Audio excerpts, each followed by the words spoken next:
go over some abnormal heart sounds together. First things first, we need something to compare it to, so this is your normal.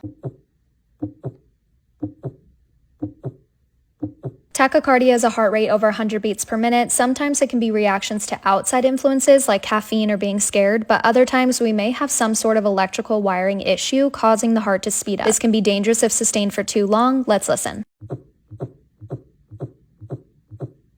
In the opposite, our heart can beat too slowly or less than 60 beats per minute. If this happens, the body may not be able to maintain adequate blood flow to major organs. Causes of bradycardia can be harmless or harmful. Let's listen.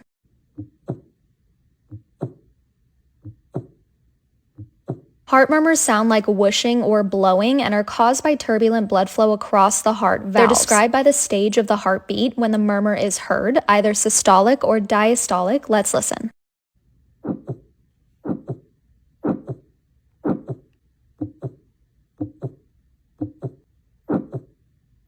A little refresher, we describe systole and diastole as our lub and dub, or S1 and S2, are two normal heart sounds. Sometimes we may hear two more heart sounds, S3 and S4, which are generally abnormal. S3 is heard in early diastole and S4 is heard in late diastole. Let's listen.